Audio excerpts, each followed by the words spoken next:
Tensions between the United States and China are escalating. The Trump administration shows no sign of slowing down. Sarah Montez de Oca joins us with the details. Sarah, we know President Trump does not like to lose, and it looks like he's started to try to counter some of those potential losses in his talks with China. That's right, Scotty. President Trump's trade wars with countries like China and Canada, it seems like President Trump is just looking to compensate for some of his losses. President Trump met with Japan's Prime Minister Shinzo Abe at the UN General Assembly on Wednesday.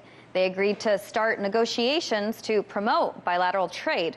The two countries agreed to work together to seek ways to solve any tariff-related issues. Abe noted, "We must by no means turn back the clock. In fact, we need to be more active in trade investments to build on this relationship." And earlier this week, Trump signed a first and major trade agreement with South Korea. Following this meeting, the president said that he plans on holding a second summit with North Korea in the near future, a commitment that South Korea's Moon Jae is and has been looking for. He claims the details will be announced pretty soon. While Trump planned on meeting with members of the EU to discuss trade, he lashed out on European trade policies this week, saying that they're worse than China. In what was likely a rebuke to Trump, French President Macron said yesterday that the French will only consider trade deals with countries who signed the Paris Climate Accord. This can technically be interpreted as sanctions against the U.S., but President Trump pulled out of that agreement just last year. Although Macron did not mention President Trump by name, Macron did reject Trump's strategy on Iran and his trade deal overall. He also said that bilateral agreements, new protectionisms, will not work, but many Americans are concerned. Well, I mean, he has the deal with South Korea, of course. It was essentially a revamp of the Obama South Korean free trade deal. So that's one. But look, he's ostracizing people left and right. The U.S. has been known for sort of pushing its weight around as the 800-pound gorilla. But quite frankly, a lot of nations around the U.S., you could tell earlier in the week at the UN, we were giggling at the president. So rather than the 800-pound gorilla, the president has become somewhat of a chimpanzee. And that's unfortunate because there's so much important work to do. I hope we get it done. I hope we get better trade deals.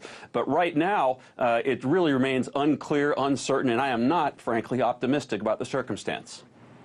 Meanwhile, Trump slammed Canada over their Nafta negotiations. The president claimed that he rejected a one-on-one meeting with Canada's Prime Minister, Justin Trudeau, saying that his tariffs are just too high. But Trudeau denied even asking for the meeting. I did. Why? Because his tariffs are too high and he doesn't seem to want to move, and I've told him forget about it. And frankly, we're thinking about just taxing cars coming in from Canada. That's the mother lode. That's the big one. The U.S. is expected to publish a new NAFTA framework by the end of this week, except this time the trade deal will likely consist of bilateral trade between the U.S. and Mexico and exclude Canada. The Trump administration is pushing for the new trade deal to be signed by December 1st, before Mexican President Enrique Peña Nieto leaves office. But Canada says that it plans to stick to NAFTA talks despite Trump's attack. Trudeau seems very optimistic about the deal, saying a good, fair deal is still very possible and that they won't sign a bad deal for Canadians. Now, Scotty, meanwhile, U.S. behavior is obviously leading some of these countries to make side deals with Canada and EU for some trade partnerships. Well, even in President Trump's discussion yesterday, he mentioned the new name for NAFTA, which could be USM, but he didn't necessarily say he would add C onto the end of it. So very interesting as we watch. That's right. Thank you. It doesn't work for the Canadians, and I think that's what you're seeing here. The Canadians want a true negotiation among the three parties that have been together in NAFTA for 25 years. They don't want to have something imposed on them. The Canadians have a democracy. Their Prime Minister, Trudeau, can't back down publicly to the president's demands. I think what we're seeing here, the president negotiates this way. We saw it in North Korea in 2017. Very tough public attitude, then some private conversations, then move towards a deal. I have to believe that's what we're going to see here, because NAFTA, even if it's called something else, the president doesn't like that name. It's too important to the American economy and to the North American economy, highly integrated. So the president has obviously personalized the discussion with respect to the Canadian negotiator, Chrystia Freeland, and clearly has had his very public disagreements with Mr. Trudeau as well. He comes back to the idea of putting tariffs on Canadian-built cars. Does that hurt Canada, or does it hurt the American-based companies, and I consider Fiat Chrysler, for intents and purposes, an American-based company, does it hurt the American-based companies almost as much as it hurts Canada? You know, this is the longest trade relationship border in the world. We have an integrated supply chain, especially in automobiles. So any tariff like that is bound to hurt American companies. I think the president would be better advised tactically to renegotiate NAFTA, call it something else, call it the Trump-North Korean trade agreement. That's fine, I think. It would be fine for everybody. I think the president is right about China, but he's not going to be as effective on his China trade complaints if he's still at war with Canada, Mexico, and Europe. Those countries, I think, would like to get behind him, at least quietly on China, but not if he's raising the stakes, in this case, with Canada. You know, the backdrop to this all, Ambassador, is that China seems to be ready for the long haul, ready for a long fight. It's got even some of its prominent citizens like Jack Ma saying this trade fight could last for decades. How does this play out in your view if this trade war, if the thinking that behind trade wars is that they're not easily resolvable and that they could, in fact, be prolonged for decades? You know, it's interesting. I sense from governments around the world a lot of sympathy for what the United States is doing with China. Governments that don't have the weight to go after the Chinese, I think, are silently encouraged that the president has been very insistent with the Chinese on their trade violations under the World Trade Organization guidelines. And so, but it's all about tactics here. We need leverage on our side, and I think there are a lot of democratic countries from around the world that would support us. So that argues, I think, rationally, maybe it's after the midterms for the president putting aside these trade disputes with the Europeans, with the Canadians and Mexicans, getting our house in order in the democratic world, and then going after and arguing forcefully on the big issues that separate China from most of the rest of the industrialized world. All right, let's talk NAFTA, shall we? It's his favorite topic. Mike Apple joins us now over at 680. Mike, currency markets now showing a bit of concern here. The deadline is looming. Yeah, and it looks as though that end-of-month deadline that was, you have to have a NAFTA deal done by the end of September for the U.S. midterms elections or before that, that's probably not going to happen. With the U.S. President Donald Trump saying that he rejected a meeting request by Prime Minister Justin Trudeau, which Trudeau's office says actually wasn't requested. But regardless, the idea that there are no NAFTA talks scheduled on a formal basis this week, well, that puts us past what was supposed to be an end-of-month deadline on a trade deal. And the big risk is what the U.S. President was threatening again yesterday, that they could hit the auto sector with tariffs, which would be a big-time hit to our economy. We're already looking at tariffs on steel and aluminum exports and other items. So you ratchet things up, and the Canadian dollar drops in response, because the theory being that if, in fact, the Canadian economy slows or it gets hit by a trade dispute, well, then the Bank of Canada won't be raising interest rates next month. The U.S. Central Bank raised interest rates for a third time this year yesterday and is likely to do so again in December. Canadian dollar this morning is now back well below 77 cents U.S. Meantime, the price for oil is at a multi-month high. It's north of 72 and accelerating because the U.S. Department of Energy says that it is not going to take any action in the short term to increase supply levels to try to keep the price at the pumps and the oil market down.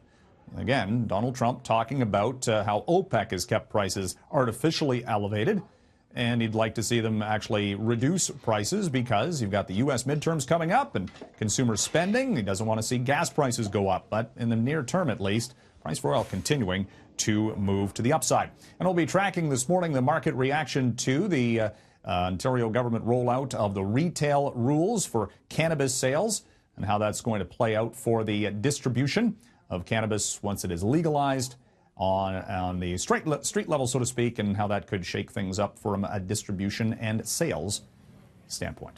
Could be scary, so to speak, right? It's going to be interesting, nonetheless. From a who's going to, which jurisdiction will opt out of retail? Mm-hmm. Do they say we don't want it, as opposed to getting the potential revenue, from a retail sales basis? It's going to be very interesting. We've got municipal elections coming up, Roger. It's going to be certainly something that's going to be talked about. Canada was the largest trade market for Kansas in 2017.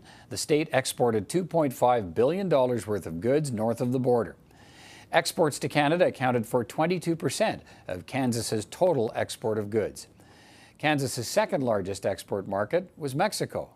It imported $1.9 billion worth of goods, then Japan at $980 million, and Germany at $430 million. Kansas's top 5 exports include transportation equipment, processed foods, agricultural products, machinery, and chemicals. Kansas imported $1.5 billion worth of goods from Canada, accounting for 15% of the state's total imports. Since NAFTA was introduced in 1994, Kansas exports to both Canada and Mexico have increased 354%, or by $3.1 billion. Roger Marshall is a Republican member of the House of Representatives for the 1st Congressional District in the state of Kansas. He has participated in some of the negotiations for a new NAFTA. He joins me now from his office. Representative Marshall, first of all, good of you to take a little time out of a busy day, I know, to give us your perspective on the NAFTA negotiations and where they might be heading. Thanks for doing this. Glad to be here. Always happy to talk to my friends up north and see if we can get some agreement on NAFTA. All right, let's see where we are then. You're fond of saying that you represent the 2nd most NAFTA-dependent district in the United States. So give us some idea of what that means in the context of NAFTA negotiations with Canada. Yeah, so my district is basically an agriculture producing district. We've doubled the number of agriculture exports since NAFTA, and we probably have as many jobs that are NAFTA dependent on any district in the entire country. So NAFTA has been great for my district and very important and highest priority for us to get this NAFTA agreement wrapped up again. Okay, so where do you think we are? We've heard some rather pessimistic comments from the trade representative, Mr. Lighthizer, today, saying, look, there's still some challenges to overcome. He's holding firm to the deadline of this Sunday to get a deal with Canada. How do you feel about the way Canada has been negotiating? Well, that's a good question. Maybe 6 months ago, we didn't think they were quite as engaged or motivated as Mexico was. And I think there's just different political climates going on. Mexico very motivated to get this done before they change over their president. And then you all have elections coming up. I think they start in October or November as well. So there's different political winds blowing. Sure, I wish Canada was more engaged, but I'm not to be the judge of that. Okay, well, like we do have some provincial elections here that may play a role in how the Canadian side is negotiating. But, I mean, we've heard some of your colleagues talk about Canada dragging its feet, talking about Canada needing to step up its game. What do you see? Well, certainly it's game time. We know that. We're going to proceed with this agreement with Mexico, and it would be better for all of us if Canada came to the game today and finished up. We're down to maybe 2 or 3 critical issues, the Class 7 milk issue and some of the dispute settlement issues. They talk about Chapter 19. So I think it is game time. There's not going to be anything different in November than today, so surely there's an opportunity to put the finishing touches on this deal, and all 3 of us can move forward. The final decision on trade agreements lies with the Congress, not the President or the Executive, and you've talked about the significance of that. So let me ask you, will you support a new trade deal that comes before Congress that excludes Canada? Yes, I would. The original NAFTA agreement was between Canada and the United States, and Mexico was brought in later. If we have to do kind of the corollary of that, and the United States and Mexico do it first and bring in Canada, that's what we'll have to do. In my state, we often talk about taking a bird in the hand is worth 2 in the bush. So we have a bird in the hand and feel like we need to proceed with Mexico. I'm afraid if we don't do it now with Mexico, that part of it would be starting all over with the new president, and it might take another 2 years. So we can't afford to do that. So we need to get the deal done with Mexico, but I would much prefer to have Canada in at the same time. Canada seems to fall back a lot. We hear that conversation with our politicians that it's counting on friends in Congress to in fact, put up a hand and flash the red light at a deal that doesn't include Canada. You seem to be suggesting that Canada shouldn't be counting on all those friends in Congress, that if push comes to shove and Canada's not there when this comes before Congress, Congress is going to support a deal without Canada. Is that your feeling? Absolutely. I can't speak for everybody. I'm not taking a poll on this, but I think most of us realize how important it is to get something done with Mexico before they change their president. I just think the politics of the situation would push us over the top. I think that when President Trump takes the lead on something, he's pretty well had his way. And most of us will follow him and take his lead on it as well. Yeah, Canada is one of the sticking issues seems to be from the Canadian side at this point, that Canada wants guarantees that the U.S. won't impose any more tariffs and will withdraw the ones it has already imposed on steel and aluminum. Do you support the president on tariffs? Is Canada making a reasonable request or not? I think it's a reasonable request. I think that if we can get the Chapter 7 figured out when it comes to milk and have that withdrawn, if we can figure out what to do on dispute settlements, that should be good enough. And I certainly understand where Canada is coming from. And that's the whole purpose of a trade agreement, is so that there wouldn't be tariffs. The tariffs are a tax on consumers. They don't do anybody any good. So surely we can come to an agreement here. Do you wish the president had not imposed tariffs? I'm not sure. I guess the question, and I hate to ask you a question, would Canada be at the negotiating table right now if those tariffs had not been implemented? Other than the threat for withdrawal, it seemed like there was nothing else that really brought Canada seriously to the negotiating table. And until those tariffs were implemented, my impression was Canada was not fully engaged. You've talked about the farmers in your state, and certainly. And we should point out, Kansas has a fairly remarkably growing dairy farm industry, which it didn't have even a couple of decades ago. And you've talked about some of the demands on milk. But in this country, and I want you to respond to that. In this country, the farmers here say, look, we're not responsible for the problems in dairy in the United States. And as I said, Kansas is fast growing in production of dairy products. Farmers in this country say they're being targeted because the U.S. dairy industry just isn't efficient and produces way too much milk. What's your response to that? Certainly I understand Canada's supply management and why you all do it that way and why you have the high tariffs on our milk. But my concern is the milk processing part of this. We also have dairy processing in Kansas. So we take that milk, we evaporate out the water. There's some milk fats, and then there's the protein. And the milk protein is the issue that we have with. So as near as I can tell, the Canadian government is subsidizing that milk processing in Canada. And when they're able to sell the milk protein on the world market, the milk protein, excuse me, when the milk protein is sold for much less than what we can sell it for, we feel like it's undercutting, and it costs us a couple $100 million a year. So that's the part that we have the problem, and it all kind of started with this Class 7 milk processing issue. Okay, let's finish on this. Clearly, we're heading down a different road, but the president's always been fond of describing NAFTA as the worst trade deal ever. Do you feel the same way?